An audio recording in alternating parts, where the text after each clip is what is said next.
Apple and bread வச்சு ஒரு snack recipe இன்றைக்கி பார்க்க போகிறோம்.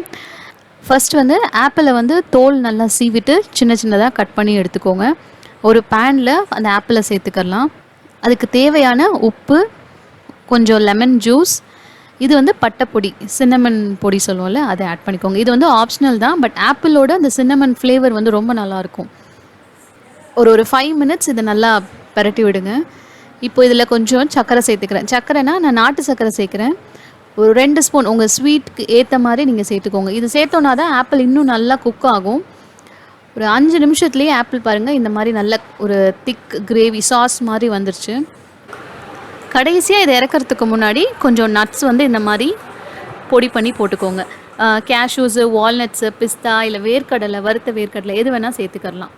ஸோ இப்போ ஆப்பிள் ஃபில்லிங் வந்து ரெடி ஆகிடுச்சு. இப்போ நான் ப்ரௌன் ப்ரெட் எடுத்து ஓரமெல்லாம் கட் பண்ணிட்டேன். இது லைட்டாக இந்த மாதிரி சப்பாத்தி கட்டையை வச்சு தேய்ச்சி விட்டோம் அப்படின்னா கொஞ்சம் பெருசாகும், தின்னாகும். ஸோ நமக்கு வந்து உருட்டுறதுக்கு ஈஸியாக இருக்கும். ஸோ இதில் வந்து நான் கொஞ்சம் மெல்டட் பட்டரை வந்து தடவி விடுறேன். அகெயின் இதுவும் ஆப்ஷனல் தான், கண்டிப்பாக வைக்கணும்னு அவசியம் இல்லை. பட் அந்த ஃப்ளேவர் வந்து இன்னும் கூட கொஞ்சம் நல்லா ரிச்சாக இருக்குன்றதுனால நெய் கூட அப்ளை பண்ணிக்கோங்க. நம்ம செஞ்சு வச்சுருக்க அந்த ஆப்பிள் ஃபில்லிங் இருக்குல்ல, அதை உள்ளே வச்சு நமக்கு வேணுங்கிற ஷேப்புக்கு இதை நம்ம ரோல் பண்ணிக்க வேண்டியதுதான். சிம்பிள் இந்த மாதிரி ரோல் பண்ணி வைக்கிறது. இப்போ தோசை கல்லில் இது எல்லாத்தையும் நம்ம ரோஸ்ட் பண்ணி எடுக்க போகிறோம்.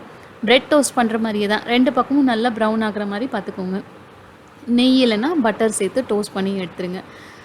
இவ்வளோ இது பண்ணலைனாலும் நார்மல் ப்ரெட்டை டோஸ்ட் பண்ணுற மாதிரியே உள்ளே வச்சு கூட நீங்கள் டோஸ்ட் பண்ணி நல்லா கட் பண்ணி குட்டி குட்டி பீசஸாக கொடுக்கலாம். ஸோ ரொம்ப சிம்பிளானது, கண்டிப்பாக குழந்தைங்களுக்கு ரொம்ப பிடிக்கும். இது ஆப்பிள் மாதிரியே நீங்கள் வேறு சில ஃப்ரூட்ஸும் ட்ரை பண்ணலாம். இது ஈஸியான ரெசிபி, ட்ரை பண்ணி பாருங்கள்.